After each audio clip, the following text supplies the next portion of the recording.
On September 29th of 2023, Netflix aired the final season of a 30-year adventure about 5 teenagers with attitude. Well, the show has changed quite a bit since Mighty Morphin, but Power Rangers Cosmic Fury was set up to be the epic conclusion to 3 decades worth of television.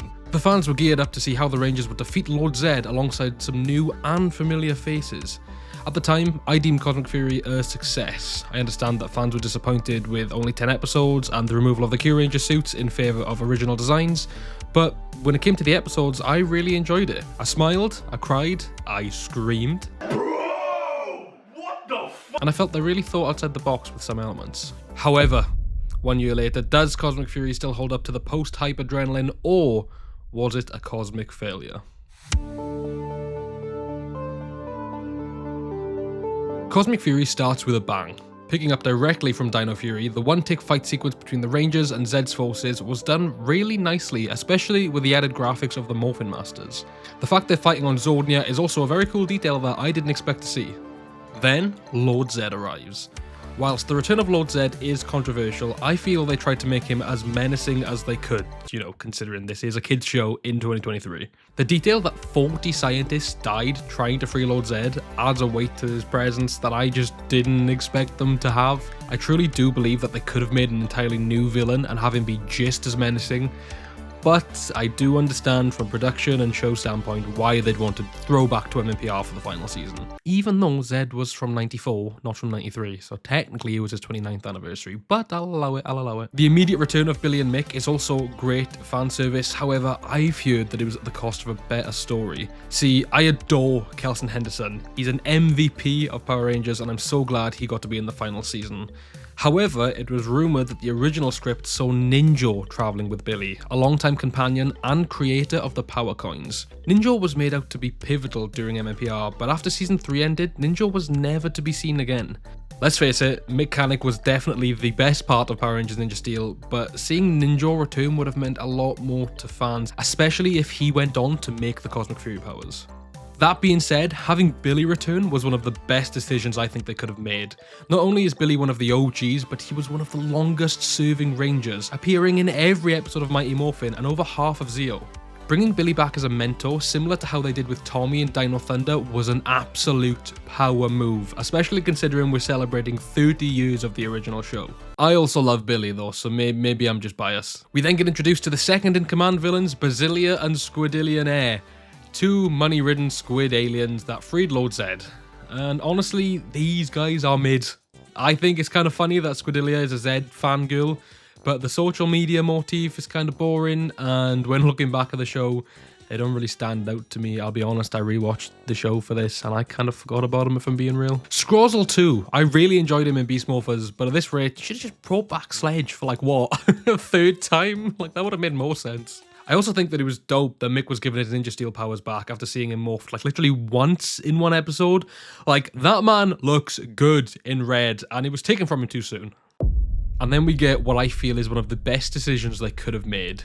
Straight off the back, we get an evil Ranger. Turning all evil was not only an incredible curveball against Amelia and the team, but reminiscing back to the iconic characters such as Tommy and the likes of Trent and the Thunder Rangers is the type of spice that this Power Rangers has been lacking for, I'm willing to say, many years. Then the Morphin Masters get captured, which I think was a good call.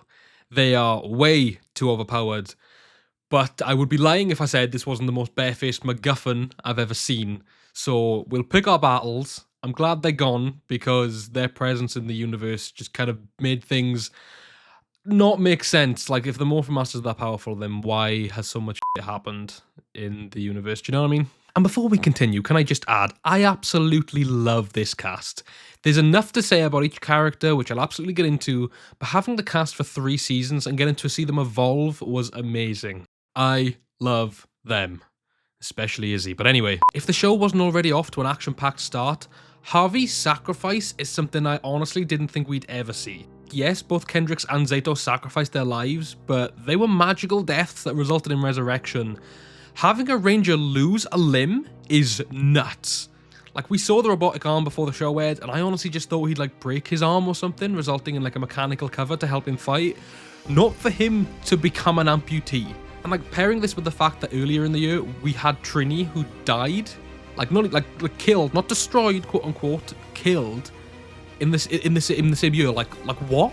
And despite what others may think, I also really like the concept that they didn't make it too graphic. It was said that they wanted to focus on the recovery of amputation and keeping things positive rather than the trauma. And Power Rangers has always been about life lessons, so I think this fits right in. Of course, Harvey's arm was in sacrifice for new Zords, and as a fan of Kyuranger, I obviously like the new Zords. I just wish they weren't called Cosmic Fury Zords. Like, I don't care what they would have been called, but I would have liked it if the Rangers named them that themselves. Like, they were the Dino Fury Rangers, and the fact they've coincidentally now got Cosmic Fury Zords is just, like, I feel like that's a bit too on the nose. Just call these, like, the Legendary Zords, or the Mythic Zords of Zornia or something, I don't know. But then have the Rangers decide to change themselves from Dino Fury to Cosmic Fury rather than that being like kind of given to them. Do you get what I mean? I don't know. I think that was kind of weak. And by the way, this line and its delivery I think is absolutely hilarious. Semi-autonomous. I like that in my Zords.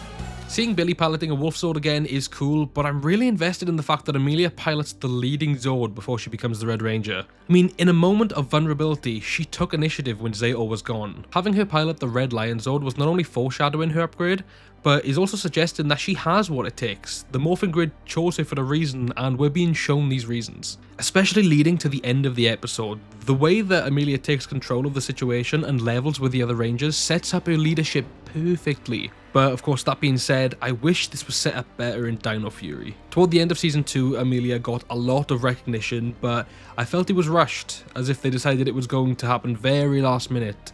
Maybe I'm alone on that thought, but I feel her rise to leadership did come out of nowhere, giving Ion's arc about being the new team's leader in Season 1, and everybody else in the team showing admirable qualities. I also think Izzy would have gone on to make a great leader, but more on that later on. And a pep talk from Billy to end off the episode was a great way to kick off the next 9 episodes, getting everybody excited for what's about to come.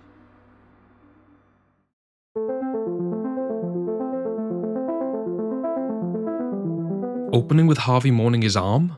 Damn, like I said, this storyline in Power Rangers. Have I mentioned how much I dig these cockpits? They look so good and much better than the standing cockpits that we usually get. I also love how they aren't assigning Zords via Ranger color. It allows for some really cool combinations. Making her Cosmic Fury debut, Fern meets up with Izzy as they prepare to move to college.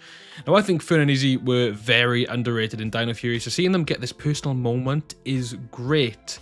But in hindsight, this scene does feel quite out of place. The Rangers literally just learned that Lord Zedd is back, and in the space of like a day, Zato's gone missing, Harvey, Izzy's literal brother, has lost his arm. Like, it feels weird to me that Izzy's still just so prepared to up and go to college despite these circumstances. On a better note, Billy officially teaming up with the new Rangers is such an inspiring moment, especially when Harvey drops the straight facts that he can't morph with just one hand. He needs 2 for the sequence, and Billy stepping up, not only to help them in the base, but in the field as well, is a really cool moment. It's an honor for me to fight alongside the younger generation. Remember, I'm the older generation. Ion, we discussed this. Hilarious. Now, I avoided this when talking about episode 1, but can we just acknowledge the raw juxtaposition between Billy's morph and the rest of the teams? Like, I just love the concept that in real time, Billy's just stood waiting for them to finish their song and dance before striking his pose. You know, I think it's a great example of how much Power Rangers has changed over 30 years and how, like, elaborate the morphing sequences have become. Like, we started to see that a little bit in the Saban era, and then more so in the Disney era, and then we got to Neo Saban and Hasbro, and just, yeah, insane. Is that a ring light? There's also definitely something to say about Doudrip. Like, I don't know if he's meant to be a Goldar type character, but it really doesn't feel that way. Like, he feels more like a monster of the week that for some reason has got to stick around for a little too long. I don't know, I feel like maybe he was meant to have more relevance. But anyway, the Rangers are back in the base, and oh, wow, Harvey's arm. Now that is cool. Having Solon create the arm, someone who's had to go through many robotic procedures herself, that is such a sweet little moment. Just, oh, gorgeous. While discussing the plan for how to save Ollie, Amelia once again takes the lead, and honestly, I think maybe I'm starting to get it now. Like, Amelia and Ollie's relationship was a long time coming in Dino Fury. They started off by picking on each other, and then slowly, by the end of it, they were in a relationship. I once said that it didn't make sense as to why Amelia became the leader, but now I think it kind of does. She's not taking the lead because she wants to, it's just happening naturally because along with his mother, she's the one who cares about Ollie the most. You know, that being said though, Off script, had Ollie not been brainwashed, would Amelia have stepped up as much as she did anyway? I don't know, food for thought, I suppose. Maybe she's leading from a selfish reason. I need to rewrite the rest of this. Anyway, I've said it before, but I am loving the recognition Billy got for the 30th anniversary. He was such an iconic character, and of course, due to awful circumstances, we never got to explore the character past Zeo. I'm so glad that he came back. This is peak. Oh, Harvey's gonna morph? Okay, cool. Oh, wow. The robotic arm on the Dino Fury suit is hot. God damn, I hope we see more of that. Tongue-in-cheek, lol. Amelia having to confront Ollie in the base took me back to the first episode of Dino Fury. A very underrated episode in my opinion, with some amazing moments. Unfortunately, this moment wasn't that long-lived. Enter Lord Zedd. Again. Lord Zedd returned to Earth to do nothing but show them the business. The entire destruction of Dino Henge set up the tone early in the series, and Ollie attempted to straight up kill Amelia birthed an Evil Ranger story like none other. I mean, sure, Tommy's more iconic, but he had a little bit of attitude with Kimberly in that juice bar scene, but he did not try to kill her. I mean, come on. Well then, Pink Ranger. As Lord Zedd tries to kill the Rangers, an emergency protocol is activated and the Rangers base teleports them to Eridus, 30 million light years away from Earth. Amelia then swoops in with an ambiguous pep talk until Fern shows up, revealing that she got teleported with them. 2 episodes in and Lord Zedd has the Rangers on strings. It's rare in Power Rangers that it feels like there's actual high stakes, but so far, 2 episodes in, nothing good has happened to the Rangers without a price. As I mentioned, some highlights were Harvey getting his new arm and Ion's jokes about being older than Billy, but I'm starting to doubt whether Amelia would care as much if Ollie wasn't taken captive. I mean, obviously she cares, she's been a good Ranger, but would she have really rose to leadership if that was the case? I enjoyed this episode more than episode 1. Whilst there wasn't as much action, it felt like it paved a good path for the coming episodes. After that, I became a wolf ninja. Oh, that's quite the downgrade from dinosaur. Actually, the wolf came after the unicorn. Dad Billy is so iconic. Every time Billy offers assistance or compliments another Ranger, it genuinely gets me thinking whether he has kids with Sestria. Can you imagine little equation babies running around? We then get our second relationship building scene with Izzy and Fern, and this time it feels a bit more natural. I like how Izzy has to learn to open up about being a Ranger since she doesn't usually talk about it with anyone who isn't a Ranger. Also, looking at this scene has me thinking, do we think Izzy's hair is like a reference to Hammy's helmet in Q Ranger? Like they're both kind of like space buns, do you get what I mean? And they're both Green Rangers. I've also just noticed, why is Amelia wearing a red t-shirt under her pink shirt? Like, has she ever done this in the series, ever? Well, to start, I'll need a molecular transducer. Do you have one? Now, while I think the scene is cool, I feel like Billy shouldn't be able to draw power from the staff. Yes, he's very technologically advanced, and he has been voyaging space for many years. But I feel like a Morphin Master Staff shouldn't be able to get manipulated by technology. Like, it just nerfs its power if someone can hook it up to a machine and use it like a Master can. Do we not think? Like, I know they need their new powers somehow, but I don't know. It doesn't sit too well with me. This next scene feels like it was ripped straight from the 95 movie. Being stranded in the desert area, searching for answers, all while being attacked by some slimy being and wishing you could morph. While the fight was short-lived, I appreciate how Harvey was able to defeat the guy with just his arm. Like, I was really worried that he'd just become the Winter Soldier, like having this crazy metal arm and then using a gun, like all the time. Like, when was the last time we saw Bucky punch something? See, now, this is a weird one. The fact that the Rangers can stream from Earth is ridiculous. Like, if you're that stranded, surely you can't watch television from Earth. That being said, the knowledge that Earth is under attack whilst they're unable to help, I think is the best way to drive these characters forward. I also love the detail that other Rangers are helping out, though I wish we could have seen some suited actors. Like, we don't need to bring the actors back, just get the stunt guys in the suits. Show us those Rangers helping out. Show, don't tell. Nevertheless, the cameo from General Shaw was really nice. The only fake out is a standout moment for me, but only due to how obvious it was that he was lying. Like, I know Amelia says last episode that he's a really bad liar, but this scene was sort of meant to give you a false sense of security, at least I assume anyway, and it just felt really unnecessary. Like, they could have literally found any other way to show that Mick was on that planet or that they were heading to Zato. I don't know, this feels like just 5 minutes of nothing. Then Amelia and Ion have this interaction, and it may seem like a standard motivational scene, but for me it changes things a little bit. Ion is upset that his best friend is missing, and Amelia gets to empathise because of Ollie. But while she name drops him to begin with, she doesn't refer to him again. She mentions Zato and then her pops, two people that have inspired the team in one way or another, but she puts her own feelings aside to help Ion at his lowest. It's not bad. I am extremely confused. Yeah, no, I'm with you, Zedd. Zato, that's the red one. I hate that guy. The continual use of Sentai villains from other seasons is a great and wonderful homage to the Sentai. Whilst Cosmic Fury is the furthest from Super Sentai, I appreciate their efforts of respecting what came before. Okay, so Billy reveals the Morphin Master 5000 along with the brand new Cosmic Fury Morphers. As I mentioned earlier, being able to manipulate the staff with technology feels wrong, even with the alien tech. That being said, this is one of the few times in the show that the Rangers are granted a power that assigns them a colour, rather than it being like their rank or like a person choosing their colour.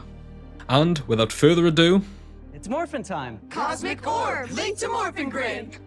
the Dino Fury Rangers become the Cosmic Fury Rangers. There's a few things to break down here. First things first, the morphing sequence. I talked about this in a previous video, but I am not the biggest fan. I think the choreography is cool, but it feels very clunky. Not only are my favourite morphs the ones that are a smooth transformation, but ones that get you hyped for the upcoming fight. I don't like how the chest plates just snap onto them or the belt materializes. It's also just a very long morph and I feel like you're not that excited for the fight anymore once it's done. That said, I enjoy the morphing grid energy behind them and the dinosaur graphics, though they were just transferred over from Dino Fury. Moving on to the suits.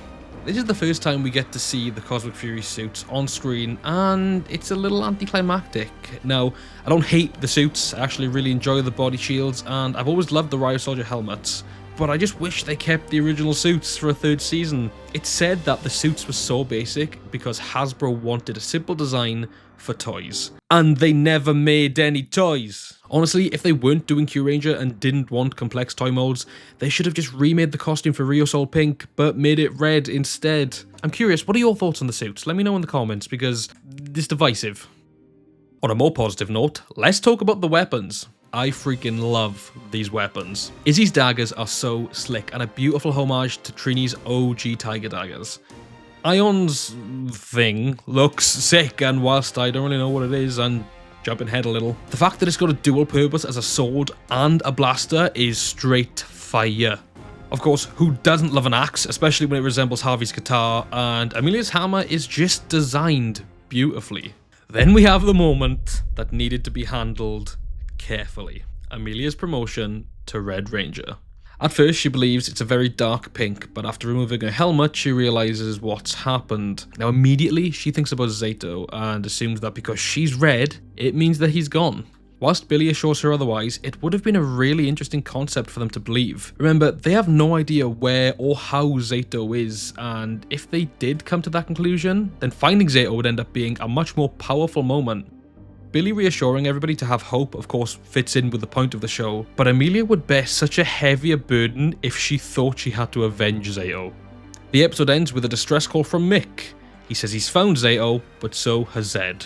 With Zato's whereabouts confirmed, it's time to summon the Zords and get back to action.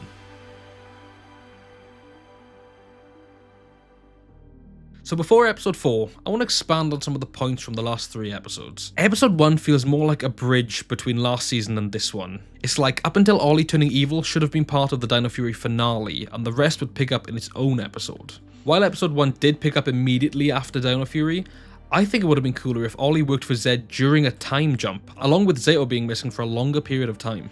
I also feel like a time jump between seasons would have allowed Amelia to grow into the role of leader a bit more. Imagine this. After the Rangers teleport in the finale, we immediately land on a planet that isn't Zordnia. Zedd is there, Zato is lost, and Ollie is turned evil. The villains escape, and that is where the finale of Dino Fury ends. Then, Cosmic Fury picks up a few months later. They know they need to search through space to find Zato and save Ollie, so they embark on a mission to gain new Zords from the planet Zordnia. Whilst gearing up to go through a cosmic portal, Ion asks, "Are you sure we'll find the Zords we need?" To which we cut to our first shot of Billy and Mick briefly explaining the law of Zordnia and the Shogun Zords. Then Amelia walks in. She explains this is why they reached out to Mick and the Mighty Morphin Rangers, because she knew they could help, having clearly taken initiative over the last few months. Then everything can go on as usual. Ollie attacks, Harvey loses his arm, and the Rangers get their new Zords. Beat for beat, it doesn't have to go down like that, but I feel like episode 1 doesn't really set up the show as much as episode 2 does, which is why it's my favourite episode of the first 3. Now let's talk about the characters. I've already voiced my opinions on Amelia thus far. I really admire Hunter Dino and I love the character, but so far I feel like there's been an imbalance of Amelia rising to the challenge and the writers just making her a leader by default. Ion has also kind of done nothing. Like, his best friend has gone missing, and while he was kind of sad, it feels like the writers just sort of forgot about him. I mean, so far anyway. And I think same for Izzy. Her brother lost his arm and her non-ranger girlfriend has been stranded in space with them, and she's been so chill. Like, her main concern with Harvey was him playing the guitar, and she didn't even seem concerned about Fern at all. Like, this scene, while I appreciated it, was more so Fern having to beef Izzy for not telling her about Lord Zedd. And this is such a shame. Like, Izzy is one of my favourite characters on this team, and so far, she's felt like a side character. All that being said, Harvey's story is off to a decent start. Losing his arm and having to grieve is such a strong plot point, but by episode 3, he's kind of over it. Like, he restrung his guitar and he's learned to control it, so like, it seems the robot arm story is kind of done with. And we have Ollie. Sweet, sweet Ollie. Ollie's definitely had the most interesting story so far. Becoming an evil ranger is cool enough, but actively trying to kill Amelia? I've said it before, but he may be one of the best evil rangers yet. I mean, what do you think? Let me know in the comments down below. There's even a poll in the community tab where you can vote yourself if you want. And listen, I'm on Twitter. I've seen people saying they love Ollie. Yeah, where were you? Where were you last September? Yeah? Didn't see you. With that said, let's look at the next episode. Before the episode even really starts, the intro ruins the reveal of the new suits. Like, why show them with these suits when the show hasn't done so yet? Anyways. Ollie's new dark blue sword is sick. I also love seeing him lead the team of monsters. It's so empowering. Ooh, the blue morpher, that's hot. And the suit, oh, this is the best suit to come from the show so far. Tracy Collins, you absolute queen, let's go! I've spoken about how I don't really like the morphing sequence, but the choreography that comes beforehand might be some of my favourite. Yes, it's a little long, but with the spinning and flicking of the cosmic orb along with the arm flourish at the end is so cool. I kind of wish they just immediately morph after that. We get some quick morphs down the line, but not with the full choreography. I love the roll call, and the sound the axe makes, oh, that's so hype. Good call. Free Mick. While this fight scene doesn't quite live up to some of the Sentai ones, there is something incredible about the fact that this is all original footage. Without a doubt, one of the best original fights in recent years. You know, I kind of enjoy the fact that the morphers act as blasters as well. It's rare that they have a double purpose. I think Mystic Force and Dino Charge are the only ones that come to mind. Again, the duality of this weapon is dope. You know, as a brief side note, I really wish Ion's suit was more gold. It's kind of just like a pale, mustardy yellow. I mean, take me back to RPM gold. I mean, that was gold. Should we track Ollie down? I want him back too, but finding Zato before Zedd's forces arrive has to be top priority. Wait. Amelia prioritizing Zato over Ollie. Damn, the tides are changing. Kelson Henderson, they can never make me hate you.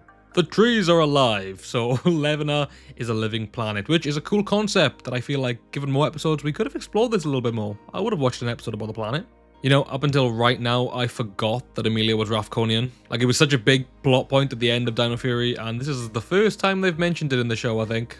So we find out that Zato is living inside a tree. The forest sensed that he was weak and decided to help preserve his energy, I guess. It's also the last we see of the White Ranger suit, something I'll genuinely miss dearly. Say what you want, this suit is one of the best. Now, I love a quick morph, but something about seeing Mick get to use his morpher, like seeing him morph once was great, but I did not expect the show to let him do it twice. Ugh, life's good, man. Then, Ion finds the tree that's inhabiting Zato. He reaches in and sure enough, he pulls Zato out. He's wearing some sort of ancient Jedi-like warrior robe. Now, Ion can no longer read Zato's thoughts. Does this mean Zato's not entirely human anymore? The forest then says, Zato, enjoy the time you have left. Yeah, Zato knows something. His return is definitely temporary. After a Zord battle, Mick then returns to his home planet in the pink Cosmic Fury Zord, and the Rangers go back to the base. Zato, as the incredible ranger he is absolutely chuffed that Amelia is the new Red Ranger and admires her courage for stepping up as leader. Billy presents him with a new morpher, and it's now time for Zato to become a Cosmic Fury Ranger. The Zenith Ranger. Zenith apparently means the time at which something is at its most powerful or successful. So yeah, Zato's technically like the most powerful ranger. like ever. Look, I gotta talk about the color. Why champagne? He could have been a secondary red. He could have remained as White Ranger. Hey, he could have been purple. Like, I really will never know why they chose this color. The cape is cool though. I can back the cape. Also the fact that his weapon is Master Red's staff. I mean, man has power, clearly. We then catch up with Zedd, and he now has a new palace on the planet Eltar. Eltar is supposedly his home planet, but it's also the home planet of his arch enemy, Zordon. Setting up base on Eltar was a nice little touch as a 30th anniversary location. Like, I can't even say anything bad about it. It's just nice. And that's the end of episode 4. This episode honestly hits different for me. I can't exactly explain why, but it feels the most raw and authentic version of Power Rangers, whilst also being more mature than usual, with every decision they make furthering the story along. Damn, episode 4 might be my favourite so far. Here in downtown Pine Ridge, Lord Zedd's forces have built one of their extremely creepy-looking prisons for anyone who resists their takeover of our planet. Okay, so Lord Zedd has built prisons on Earth. As prisons plural, he's just capturing innocent civilians. Like, this is the most successful anyone has ever been while trying to rule the Earth. I mean, maybe minus the Armada, but come on. Also, Amelia, why do you casually have a red leather jacket on the ship? Were you optimistic much?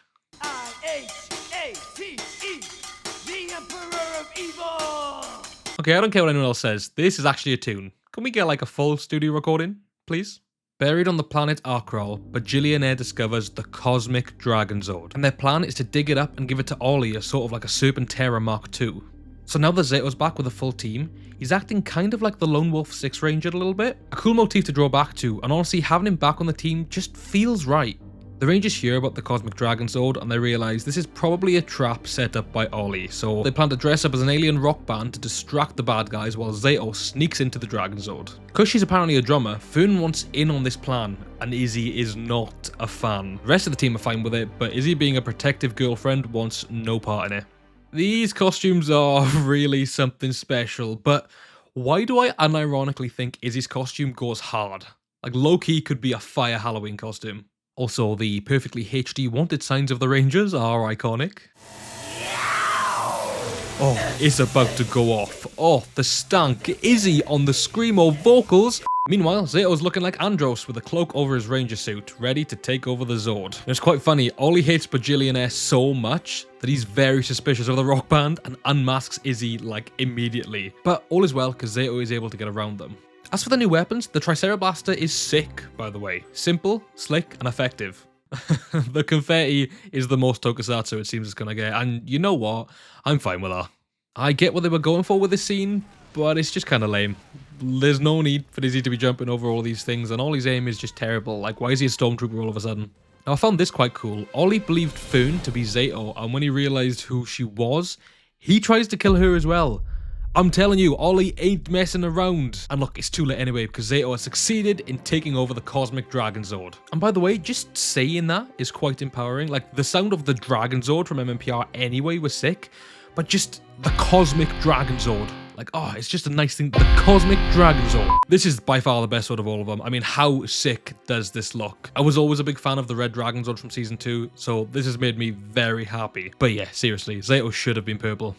Fern is gassed to be part of the Megazord battle, but Izzy is getting very salty. I mean, quite mean, if anything. I know earlier on I said that Izzy didn't seem concerned, but now she seems downright angry that Fern's around. Like, I feel like she'd have been better off getting written as anxious rather than angry. Like, I feel like her being so angry at this has just thrown her character and her relationship way off balance. It's Tarek, Return of the Goat. He explains to the Rangers that Amelia's mother is almost in labour, but the Garcia parents, along with many other civilians, have been captured by Lord Zedd. However, they have an unnamed spy working on the inside. The spy learns that if one squid drill goes down, all of the squid drills surrounding Earth will lose the ability to keep Earth under control. A great piece of intel. Again, Tarek, the GOAT. Also, Squillia has a new crush. More on this mystery man later. Ollie then walks in and says he's put a tracker on the Dragon Zord, revealing the location of the Rangers on Eridus. Zedd tells them to go eradicate the teenagers, even though they're all like 20 at this point, I don't know. On to episode 6.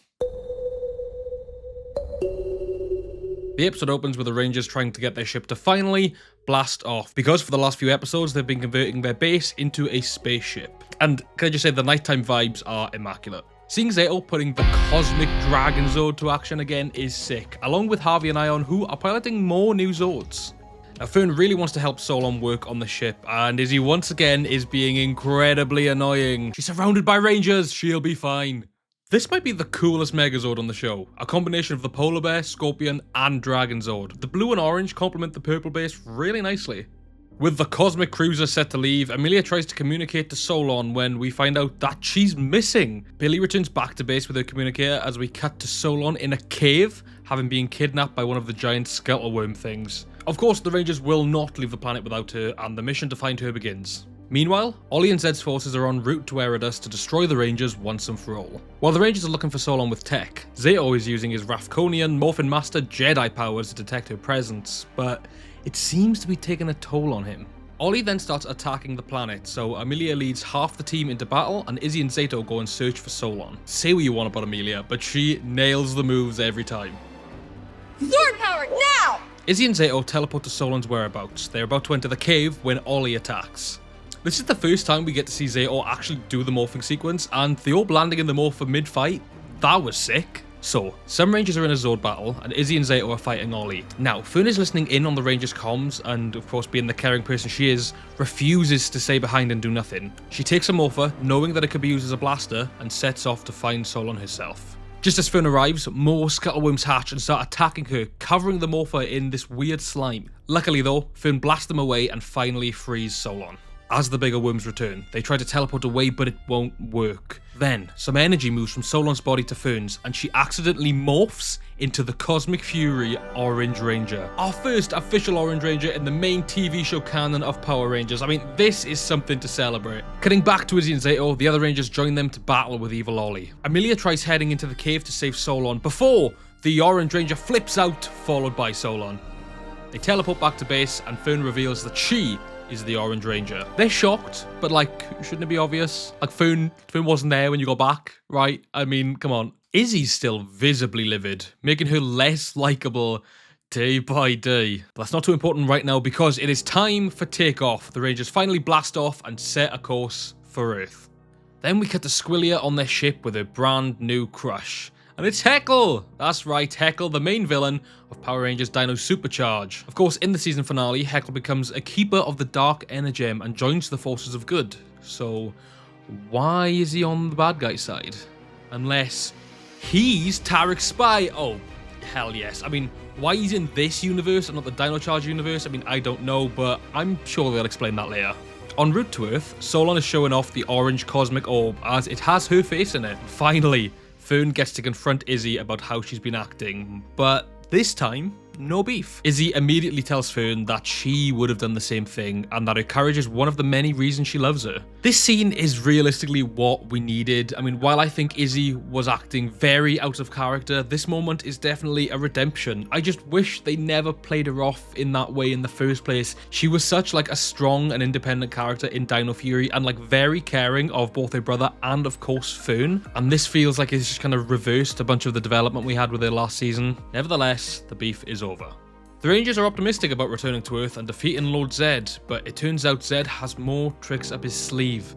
Zedd teaches Ollie about being the Emperor of Evil, explaining that forces of good will always try to tear him down. However, this time, he has a plan to utilize all of the energy from the Morphin Masters to become a truly unstoppable force. Time for another roundup. My biggest concerns of the first 3 episodes were that Amelia wasn't proving to be a great leader and that Ion and Izzy had pretty much no story whatsoever. After the last 3 episodes, I think Amelia has genuinely grown into the role. The moment where she prioritizes Zato over Ollie is the selfless act I feel we needed to see. Throughout all of episode 4, she was making big decisions for the Rangers, which ultimately led them to small victories. I also believe that this passing of the torch moment between Zato and Amelia really tied up the arc of her becoming the leader, whereas her new arc is now just continuing as the Red Ranger and leading her team to victory. I know that there's mixed opinions about Amelia's promotion and Zato's potential demotion. I mean, whilst the showrunners claim that Zato has had like an ultimate promotion to being the most powerful Ranger, I can see why taking the color red away from him is the problem. I also believe that Amelia didn't have to become the Red Ranger to lead the team. Having a Pink Ranger be the leader would also be a very cool, unsettled throwback to Jen's role in Time Force. It could have also called for a better moment between Amelia and Zato. I mean, currently Amelia is the Red Ranger and Zato was very happy to hand off leadership to her. but had she remained pink, she could have passed the status back to Zato, only for him to promote her himself, knowing that he's not got long left and that Amelia's proving her worthiness to lead. As for Izzy, she's definitely had a story arc since the first few episodes, but not one I've really enjoyed. In an environment where she should care for her powerless girlfriend, she just comes across as bratty and even like jealous of the fact that Fern gets to do what she does. I really wish they took the route of supportive teammate but worried girlfriend. I said earlier in the video that I think Izzy could have made a great leader. I mean, in Dino Fury, she was selfless. I mean, proven in the episode where she helps Fern despite them being rivals. She cared for her whole team and wasn't afraid to stand out. I mean, if she got promoted to leader in episode 1, I wouldn't have batted an eyelid. But after this story arc, her attributes feel compromised. Ion still hasn't done anything. I mean, he pulled Zato from a tree, and like, that was it. I mean, like, give my boy some story, please. Zato's story is interesting. Like, they build into a big reveal, and Zato clearly isn't well. I mean, I guess we'll just have to wait and see. Out of the 6 episodes, I still think episode 4 might be my favourite, but episode 6 is definitely a strong contender.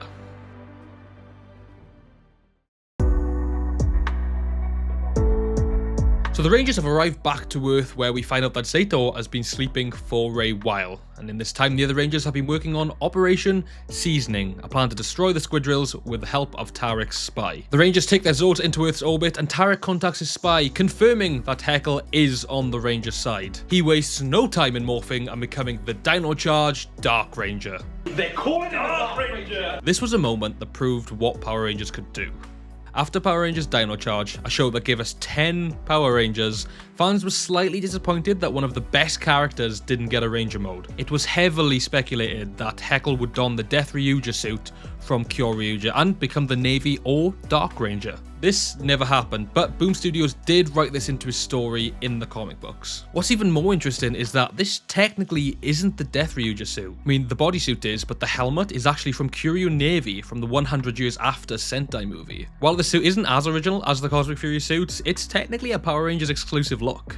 While his presence in the main timeline wasn't explained, there's no doubt that fans adored this decision. I mean, out of all the Cosmic Fury content I made last year, the ones with a Dark Ranger in were definitely favorited. Heckle then single-handedly fights off an entire fleet of Sentinels, but he does get caught by Squillia, stopping him from deactivating the force field. This leads to the Rangers crash landing into Earth and getting apprehended by the Sentinels, leaving it up to Zato, Ion and Tarek to finish the mission. Zato saves the Zords, but he does end up passing out. After Zato passes out, Ion and Solon start questioning him on his current state. Now, he reveals that the Morphin Masters brought him back with magic, but the more magic that Zato uses, the less he has to survive. This is quite a sad and intense scene, but then Pop makes one hell of an entrance with the Grid Battle Force teleportation tech. The plan is to use the transporters to take down the Squidrills, but it will require Zato to unfortunately use more magic. Their plan with the magic is to turn Solon into a giant. This will then be enough of a distraction to set up the transportation devices, and just in time because Zato's passed out again. Bro, man is like Kimberly seeing Tommy all over again. Though their plan has worked and the prison shields are down, Pop and Tarek help break up the civilians and the other Rangers, resulting in some slick sword work from Tarek, the goal. Harvey and Izzy get reunited with their parents and they see his arm, and of course they're concerned, but they understand that there are bigger issues right now. But the thing is, they don't know that they are Rangers. Like, fair enough if they knew they were Rangers, then they could say, okay, fair enough, like, we'll talk about that later, go save the world. But they just don't. Like, what? And Jane calling Billy Mr. is hilarious. Like, I forgot they still never revealed their identity. Like, I think for a long time, I always assumed that, like, post In Space, all the Rangers kind of revealed who they were. Obviously, Dino Thunder then clearly debunks that. But yeah, I just found that hilarious. She's like, thanks, mister, and runs off. And he is like the most legendary Power Ranger that is there. My God, that is brutal. That might be the funniest line delivery in the entire show. This is one of my favourite morphing sequences. All the Rangers in natural light, along with the season's second Forever Blue moment. It's just a banger. Billy's quick morph, Heckle, just morphing just makes me so happy, and the Rangers at this point have it down. And, you know, I think seeing Amelia in that leather jacket, like, I don't know why, she looks powerful with it on. Squillia has Heckle beat, but Tarek comes in clutch, and man holds his own. He gets a 1v1 battle and absolutely owns the man. This guy was done so dirty. Like, he deserved to become a Ranger, specifically a Pink Ranger. I've done a video on this before, but Tarek following in his daughter's footsteps when she gets promoted to Red Ranger, if he became Cosmic Fury Pink, that would have been incredible. The fact we didn't get that's just The Rangers progress in destroying the squid drills, and Billy finally takes down Squillia. After saving Pine Ridge, the Rangers go back to base, but Lord Zedd is still out there and they still have a lot of the world to save.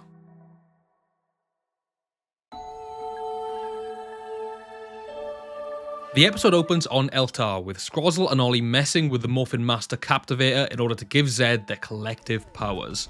However, Bajilia is more concerned about the fact that their daughter is in the hands of the Rangers. We go to the Rangers' new hideout and we see that some have just come back from Japan and some have just come back from New Zealand after destroying Zedd's forces there and freeing civilians. A lovely little reference to the main locations of Power Rangers and Super Sentai.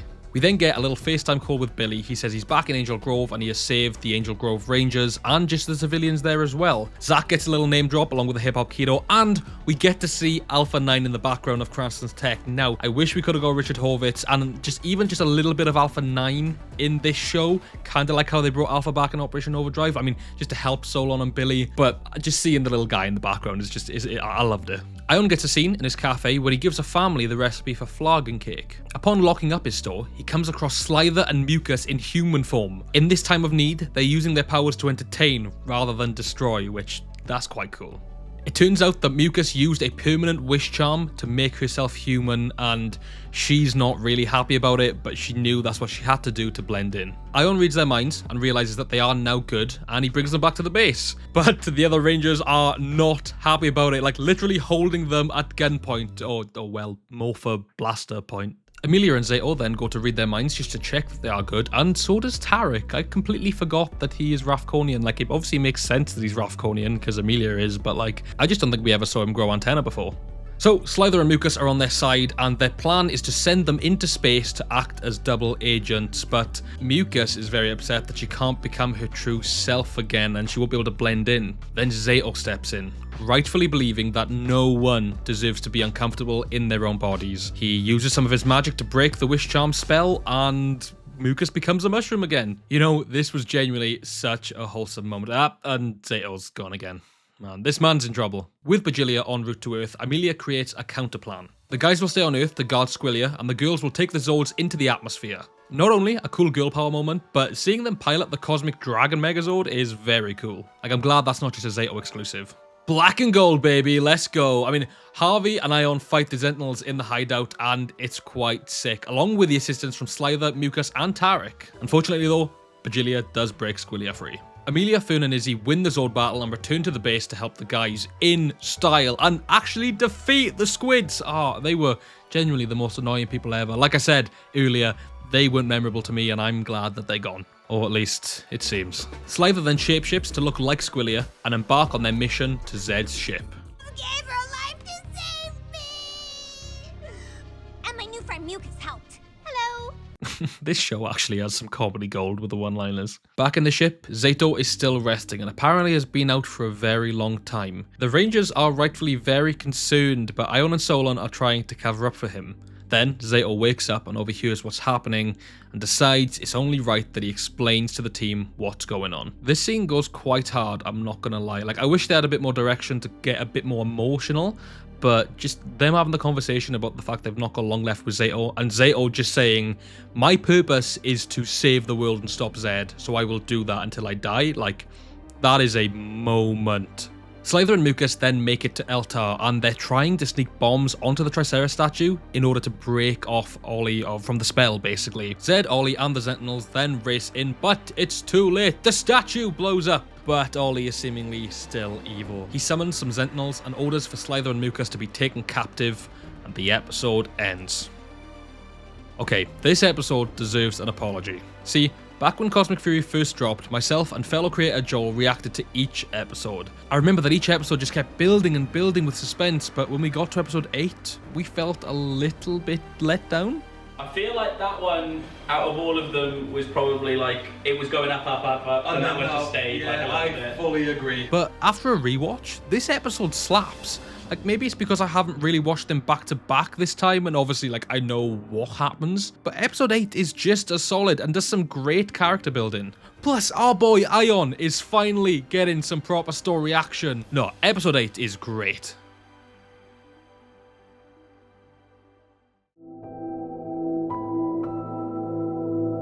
The episode opens with Billy trying to get an understanding of Zeto's condition. They're working on a way around his fate, but there's no luck so far. Ion is heartbroken and insists that Zeto doesn't use any more magic, but Zeto says he'll do what is right to save the world. Then, the Rangers get a call from Lord Zedd, letting them know that destroying the Tricera statue didn't free Ollie, and what? But Gilia is back, oh, for fuck's sake. Oh shit, Ollie was triple bluffing. He attacks the bad guys and reveals Zedd's plan to become a Morphin Master just before the feed is cut. Whoa, that was tense. Zeto explains that the Morphin Grid can't be destroyed, but their link to it can be, and that they need to go save the Morphin Masters. So, they set a course for Eltar. Billy takes Amelia aside and explains the lore behind Lord Zedd and Zordon. He also explains that the MMPR team are currently helping Earth, and even name drops New Tech City, setting up for SPD in 2025. Billy says that he must leave, but the Rangers should wait until more Rangers can help them. As the leader, Amelia makes the decision that it's only right for them to save the Morphin Masters as soon as possible. Name dropping Zordon once more, Billy says, "May the power protect you," before teleporting away.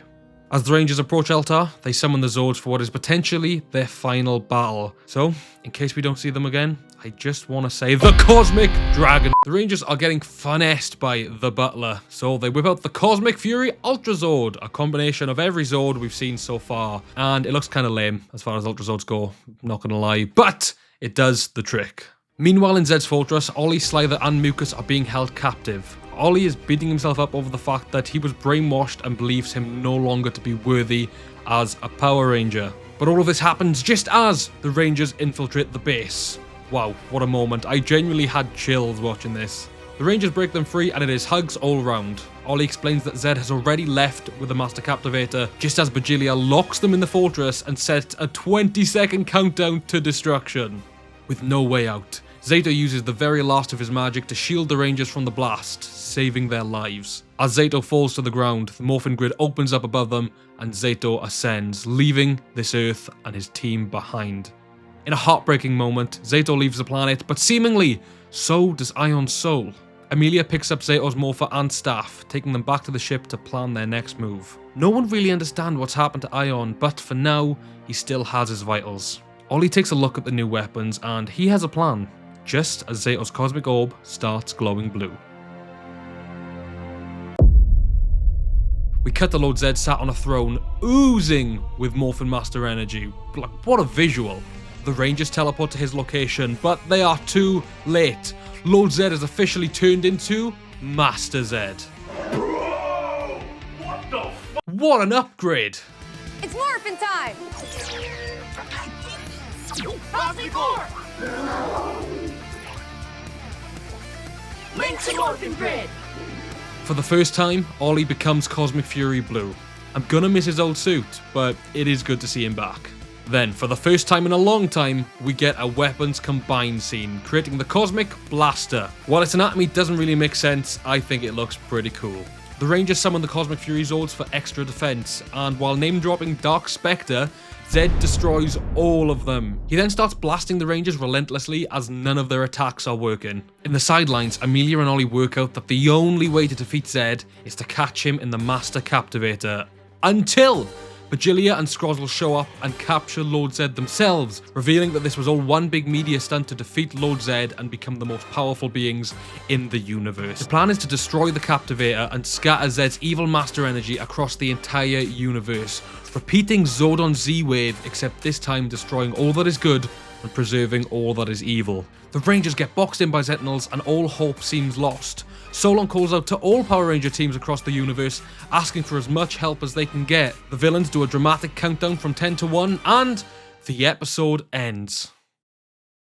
Whew, wow, that episode was a lot. The hype in episode 9 is unreal, and I think it's definitely the best episode. First, let's talk about Ollie. Ollie has had one of the best, if not the best story throughout this entire show. Becoming evil was one thing, but for it to be a season-long arc was something I'd never have expected. Seeing the arc come to an end was a bummer because there's definitely more they could have done with him being evil, but I'd be lying if I said seeing him back with the Rangers isn't where he belongs. Whilst the suit is definitely a downgrade, it feels right to have him back on the Rangers side. Then, Zedd. Sacrificing the last of his magic to save the team was exactly the kind of move I'd expect him to make. He's been great throughout the season, and this is the second time he's sacrificed his life for the greater good. I love Amelia, and I've grown to really respect the decision to make her the leader, but Zedd's story really outdoes hers. Also, what happened to Ion? Like, was his bond with Zedd that strong that his soul left the earth with him? Man, yeah, I'd love to find out, but unfortunately the show ended there. Crazy, on such a big cliffhanger too. Wait, what? Please, no. Okay. Episode 9 has set up such a big payoff, so let's conclude not only Cosmic Fury, but the final episode of the entire Power Rangers franchise. Ever. Let's see how this goes. The episode opens with Ion in a mysterious white void. He looks up to see Zedd stood in front of him in white robes with bright blue eyes. Cutting back to Eltar, just as the bad guys are about to win, who saves the day other than Mucus and Slither? They've stolen a squid drill and they are starting to cause havoc. Vigilia is pissed and she orders that no one is to leave Eltar alive. But just in time because Amelia teleports away and steals the Master Captivator. Cutting back to the void, Ion is trying to communicate with Zedd, but the figure explains that he is not Zedd, except he's just seeing a bodiless entity in the form of Zedd. But after Ion tries to explain, he does recall the term Rangers and Lord Zedd. It's revealed that they're actually inside a section of the morphing grid, and this being tries to search for Zedd. Meanwhile, the Rangers are flying through space trying to destroy the squid drills, but they're failing miserably. Slither and Mucus' ship even blow up, but an army of Megazords arrive. The Dino Megazord, the Galactic Megazord, the Astro Megazord, the Ninja Blaze Megazord, and the Beast X Megazord. The additional Rangers help destroy the squid drills, while the Cosmic Fury Rangers figure out a way to defeat Lord Zedd within the Captivator. Back in the morphing grid, the being says he can feel Zedd's presence, but his mortal life is over and it can't be undone. The being sends Ion on his way, and says the fable line, "May the power protect you." Oh, absolute chills. I mean, it's goddamn Zordon. Ion has been talking to Zordon this entire time inside the morphing grid. Oh man, more on this later. Ion wakes up and rejoins the team. Their potential plan is to take the Captivator into the morphing grid. No one would die this way, but every Ranger's link to the grid would be destroyed. They go back to Zordnia, the exact place where Harvey lost his arm, in hopes to open a portal to the grid. Harvey has a moment, offering to sacrifice himself to reopen the grid. Then in a moment of bravery, Izzy steps in, before the Rangers put all hands on deck to help Harvey open the grid. I thought we unsubscribed to your channel way back. Whilst we're on the topic, we are on the road to 5,000 subscribers, so if you guys wanted to help out, I'd really appreciate it. Vigilia emerges, but the Rangers morph into action. She tries to destroy the Captivator, but the Rangers once again form the Cosmic Blaster and destroy Vigilia for good. But her blaster hits the ground and almost sets off the Captivator. It's time. Just as the Rangers try to use Zedd's staff, Zedd appears as a Morphin Master. He teleports himself and the other Rangers inside the Master Captivator, where they are confronted by Master Zedd. Their plan to destroy Lord Zedd is to talk him down? Zedd explains to Zedd that when the tube is destroyed, he will be too, and he will not be able to rule the galaxy. Zedd reveals that he has the power to free Zedd under a deal that Zedd releases the Morphin Masters. Having spent a lot of time around him, Ollie then tries to reason with Master Zedd, asking if he really wants to survive or not. Zedd then surprisingly agrees, and Zedd gets to release both the Rangers and Lord Zedd. We cut back to the real world and Zedd is huge. He implies that he's destroyed the Rangers, but then we hear the voice of none other than Rita Repulsa. What actually happened is that Zedd took Zedd to the planet Nebura and forces him to live out the rest of eternity tending to an illusion of Rita. Zedd truly believes that Zedd has a chance of redemption and hopes for a better future for him, even though they kind of did that 15 years ago, but I mean, they've already had their way with that. Back at the base, the Morphin Masters are free and they thank the Rangers for what they've done. Zedd has no idea how he became a Morphin Master, and Ion reveals that his encounter with Zordon could have had something to do with it, but apparently the Morphin Masters know nothing about another being inside the grid. Zedd is no longer alive as a Rafkonian, but he will remain immortal as a Morphin Master. Whilst this is unfortunate for the Rangers, they can actually say goodbye this time. Zato joins the other Morphin Masters and returns to the Morphin Grid for good this time. With the forces of evil finally defeated, the Rangers head home, soundtrack to May the Power Protect You, a new track by Javi Garcia himself. Billy really respects that he's using Zordon's saying as the chorus for his song, but Ion then beefs him, saying that he got that saying from the man in the void. And of course, Billy is spooked, realising that Zordon may still be out there somewhere. Amelia's sister is then born, and she's named Poppy after Pop Pop. Slither and Mucus also made it back to Earth alive, and the Rangers join Harvey on stage for one final dance party. Just as we think it's all over, Zato appears in the sky and watches over his friends one last time. Then we get the final line spoken in the entire of the Power Rangers franchise. May the power protect you. Coolio. Okay, so there's a lot to unpack, so I'll try and break it into segments. First, let's just talk about episode 10 as a standalone episode. It felt to me like one of the more rushed episodes, but that's not to say the pacing was completely off. I enjoyed the subplot with Ion, and the story as a whole stayed true to Power Rangers. Even when looking at the final quote-unquote battle, if you don't factor in who the villain is, them reasoning rather than fighting shows that violence isn't always the answer, and works for the morals of the show. The space battle was really cool, and Zato's send-off was actually quite emotional. Now, let's talk about this finale in relation to the Dino Fury trilogy. Cosmic Fury was monumental for many reasons. It's the first season to release direct to Netflix, it's the 30th anniversary of the show, and it's also the first season since Mighty Morphin to be a season 3. We love Zord battles and explosions, but Power Rangers is nothing if not a team of proclaimed misfits we grow to love. Dino Fury saw 4 unlikely heroes team up with experienced warriors, all while overcoming their own personal challenges. It gave each character a very unique story, fleshing them out over 44 episodes and followed the standard Power Rangers formula. We entered Cosmic Fury with a pre-existing relationship with these characters, allowing us to explore new stories with them and expand on old ones. Unfortunately, you can see that some characters were favoured over others. Let's get the negatives out of the way first. I want justice for Izzy Garcia. I've not shut up about how much I loved Izzy in the first 2 seasons. She was the most real and down-to-earth character of them all, and I know a lot of the fans adored her. We've watched Izzy overcome her need to be the best, along with standing up for what she believes in. The development throughout the seasons between her and her parents was great, and not being shy to show who she really is, especially in the prom episode. Izzy was fearless and independent in the most noble of ways. And then Cosmic Fury kinda just sidelined her. We begin episode 1 with Izzy dating Fern, having a good relationship with her parents and preparing to leave for college. We then get 9 more episodes of trials, ending her story with her dating Fern, having a good relationship with her parents and preparing for college. Literally nothing changes for her. I mean, her brother's trauma, albeit dialed down, had little to no effect on her. Like, she had moments to shine with Fern, but they wasted it on a subplot made up of worry and anger. Fern being stranded with them could have been the perfect opportunity for Izzy to teach her how to properly fight or use their arsenal to defend herself. It would have made Fern becoming a ranger even more meaningful because Izzy would have been the one to teach her the ropes already. If you do disagree with me on this, please don't be afraid to start a conversation in the comments, because I feel like Izzy's character was let down massively. While speaking of Fern, I really enjoyed her story of becoming a ranger. Her need to constantly look out for Izzy is what got her there in the first place, and her desire to always help out makes sense as to why the Morphin Grid chose her. However, once she becomes a ranger, her story kind of ends. I would have loved to have seen her go through some training, or even like a morphin tutorial, kind of like Zato gave to the other rangers. I also think it would have been cool if instead of instantly knowing how to fight, they played off of Billy from season 1 a little bit, where he had victories, but not because he was a great fighter, but because he was a good thinker. I'm also gutted that we'll never see Fern again, because her story was just starting. As for stories falling short, I think Ion was also a victim of being on the sidelines. For the first 6 or 7 episodes, Ion's entire story was just being worried for Zato. Makes sense, they've been best friends for 65 million years, but especially when you look at Ion in episode 8 and 9 and 10 even, his character in the first 7 just seems non-existent. That said, I enjoyed his arc toward the end of the show, especially the alluded notion that if not for his love and dedication to his friend, Zato wouldn't have become a Morphin Master. Harvey kind of sits in the middle of all of this in terms of prioritization.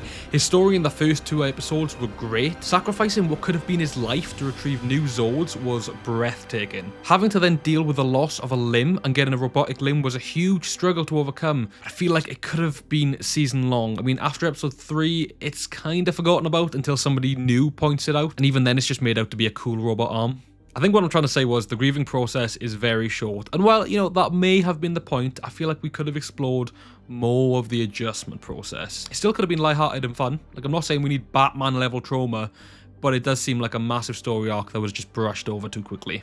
On that note though, Harvey's reaction to having to go back to Zordnia was great, along with doubling down on his actions to ensure his team gets the victory they need. And closing off the season with one of his shows on a much bigger scale than we've seen before as well was a beautiful end for the character.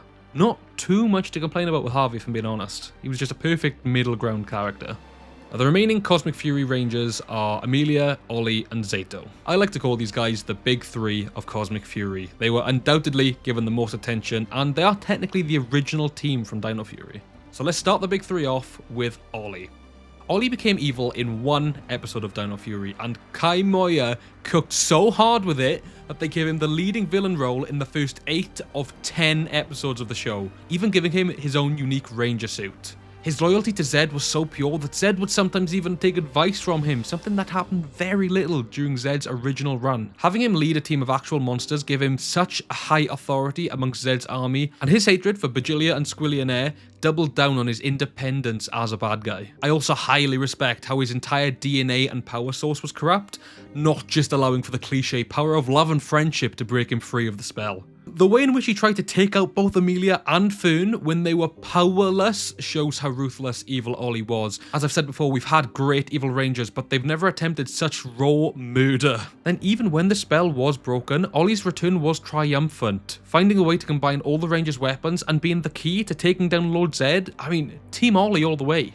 Evil Ollie then provided the rise to leadership for Amelia. Look, I've been very vocal so far, and I want to avoid sounding like a broken record. You know how I feel. It seemed to begin with that Amelia only rose to leadership when it affected her the most, aka losing Ollie. Then, throughout the episodes, her focus was less on Ollie and more on helping Zato and defending Earth from Lord Zedd. Of course, the concern for Ollie came back around eventually, but at that point it was the whole team's main focus. I also like to think that Amelia actively made the decision to put her feelings aside once she was specifically upgraded to Red Ranger. Kinda like she didn't fully realise she was taking the lead to begin with. Like, I don't know, I think it makes it a bit more honourable. Her then overcoming my allegations of selfishness, there's only one problem I have, and it's less of a problem with Amelia's character, but more so what happens to her. The issue is, when Zato was around, it felt like he still did all of the heavy lifting. Like, Amelia made some bold decisions and showed her bravery on many occasions, notably making the first moves during their final encounters with Bajilia. Despite the writers putting effort into Amelia's new role, Zato was still the one who'd swoop in and save the day, especially in the finale. During this entire interaction in the Void, Amelia just exists, I guess, like while Ollie and Zato take the lead. And it sucks. I feel like they tried to promote her, but instead it feels like she's just held Zato's place. The way I'd have fixed this, even if the entire events of the whole show had to stay the same, would be for Zato, just before returning to the grid, looked at Amelia and said, "This team is in good hands." But they didn't. I mean, look, Hunter Dino steals so many scenes. She was undoubtedly perfect for the role, but it just feels like no one could really decide what her role was. Which then, of course, brings us on to Zato, who, if not for my big three theory, I'd have said he is the main character of this show. Zato began as one of the first Rangers to ever exist 65 million years ago. He mentored, led, and learned from a new team that followed him to so many victories. Zato sacrificed himself to defeat Void Queen and had such a pivotal existence that the Morphin Masters revived him with the magic to return as first the White Ranger and later the Zenith Ranger. Then Zato's second sacrifice wasn't to save the world, but to save the people who could. His team, his friends, his family. Being so powerful, Zato then became a Morphin Master, mitigated Lord Zedd, and returned to the Morphin Grid to live out the rest of eternity. While his legend status in the real world maybe doesn't hold up to the likes of Tommy Oliver, Zato is undoubtedly the most powerful Ranger character to ever exist. Literally, the only complaint I have about Zato's story is how it was unable to draw a line between his promotion and Amelia's. Oh, and also of course the suit colour, like just keep him Red Ranger or Purple Ranger. Billy's technically also a main character, but the only thing justifying that is his screen time and the fact he's in the intro. The only thing that changes about Billy's story is the realization that Zordon might be out there, but that all falls in with the continuity argument of once and always again. Like, I won't get into it right now, but I have already done a video on it if you want to know more. Same with Mechanic as well. Like, he was the heart and soul of the scenes that he appeared in, but at the end of the day, he was just there for Kelson Henderson, which I know for a fact everyone loves. Heckle as the Dark Ranger was awesome, but of course no more than fan service. Solon was great as usual, and being the power source for Fern's cosmic orb brings her story full circle, I feel. She's always been a sort of mother to the Rangers, especially Sato, and now she's literally created a Ranger, which is pretty cool. Slither and Mucus had an adorable redemption, especially with Mucus' subplot of being true to herself. Like, that was incredible. The only other big Ranger-esque character to me is Tarek, and as I said, heavily underrated. He deserved to become a Ranger, but I do vibe with the concept that he leads the Earth's resistance as a former villain. Like, he had some moments, especially in episode 7. Of course, Tarek is a former villain, so if we go on to the current villains, I hate Bachillia and Squillia. Like, I think they're annoying and pretty boring and useless villains. Like, the fake out at the end was cool, but I feel like anyone could have done that. Like, these, yeah, they're forgettable. And any villain other than Onwaizo, I found forgettable as well. Like, I think I only remembered him as well for the brutal line. I do love the fact they took suits from Sentai, especially because we got to see some more Q Ranger villains, but they didn't really stand out to me. And then, of course, Lord Zedd. Now, before I even say anything, I don't think they should have brought him back. Robo-Rita was one thing, but to resurrect one of the show's biggest threats after he was purified by the Z-Wave is a bit belittling on Zordon's sacrifice. That being said, he is back, and that can't be undone, so let's focus on the character we have. In Mighty Morphin, Zedd was always the perfect balance of extremely menacing and extremely goofy, which I think they absolutely nailed. I also think that while no one could ever top Robert Axelrod's original voice for Zedd, I think Fred Tatasciore? Apologies if I've pronounced that wrong. Did a good job of captivating Zedd's threatening presence whilst also being slightly higher pitched and comical.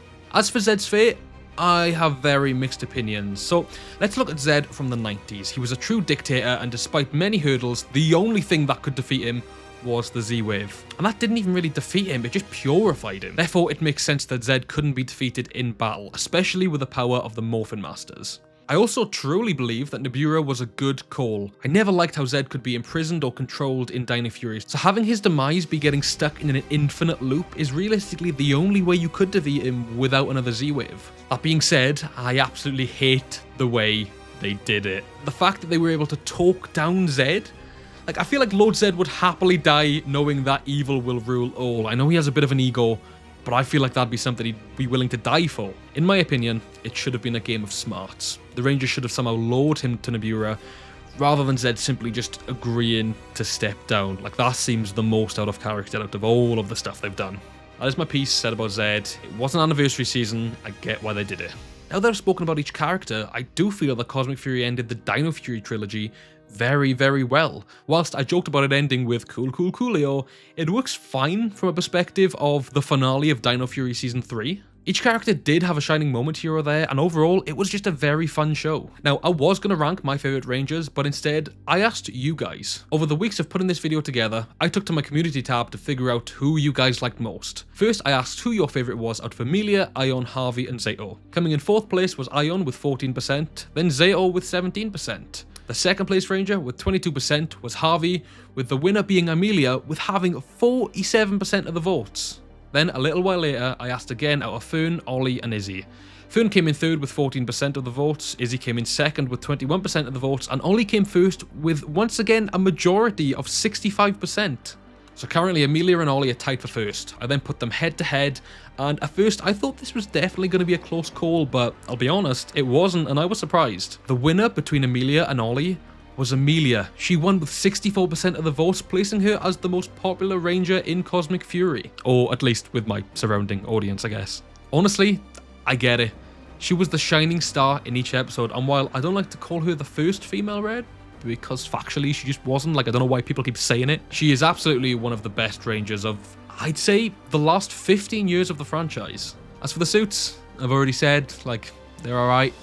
Like, I'd love if they had just kept the Rio Soldier suits, but it is what it is. Honestly, besides the suit designs, all of my issues with the show could probably be attributed to the shorter episode count. The New Zealand team behind Power Rangers wanted 22 episodes, and Netflix were willing to give them that. It was actually Hasbro that then ordered for 10 episodes, along with many other decisions such as the suit designs and the lack of merchandise. I think each character could have had more of a focus, even with just another 5 episodes. It's honestly a shame to think about what could have been. Okay. So we're nearing the end of the video, and there's one major aspect that I haven't touched on properly. This wasn't just the end of Dino Fury, but also the finale to the Power Rangers franchise as we know it. The end of the TV timeline and the end of Super Sentai's influence. As a finale to Dino Fury, the show was great, but as a finale to the whole show, it could have been a lot better. Bringing Billy back in episode 1 was awesome, as well as pulling in tropes from previous seasons. It set up a grand finale that would require the help of 30 years worth of teams, even resorting back to getting advice from Zordon of Eltar. I don't hate Zordon like some do, and I think tying him into this story was a fun idea, along with seeing old Zord's return. It all just felt a bit lackluster though, considering the legendary battle was meant to be this crazy thing and ended up being the most boring thing ever. I wish the show tried to build on that a little bit. Like, instead of having Billy for a full season, have Billy show up for 1 or 2 episodes, but then have the team encounter other Rangers, even if they never demorph. Have them meet the Rangers of Aquitar or the Lost Galaxy Rangers, seen as they're voyaging all over space, or even have them meet new Rangers we've never seen before. I mean, especially in episode 9, when Solon calls upon all Rangers to help, how sick would it have been to see actual Rangers arrive on Eltar to fight Zedd's forces? I also mentioned earlier that Coolio was the best line to end off Dino Fury with, but to end the franchise with, when May the Power Protect You was so close to being the final line, I mean, that was just absolute R-rated tomfoolery. My ideal ending in this scenario would literally just be for Zato to go back in the grid and see flashes of all past Ranger teams while he and the Morphin Masters go on to create new powers for any future Rangers. An open ending, leaving room for a future whilst also reflecting on the past. Or once and always being the ending. Like, touching briefly on the timeline theory once more, starting and ending with Mighty Morphin would have been incredible. Look, I've complained enough. Cosmic Fury wasn't the perfect ending to the franchise, but I didn't think it was ever gonna be. As a final say on Cosmic Fury, it was a fun, action-packed show about a team of heroes defending the universe against its biggest threats. It had colourful suits, powerful weapons, and mighty Zords. It had one-liners, poses, and explosions, new Rangers, old Rangers, references, and lovable companions. It put a spotlight on diversity in race, gender, and sexuality. It embraced emotions such as fear and sadness, but also excitement and glee. It was a show about love, friendship, family, and what teamwork can achieve. And hey, at the end of the day, that is what Power Rangers is. It's what it always has been, and I wouldn't change it for the world.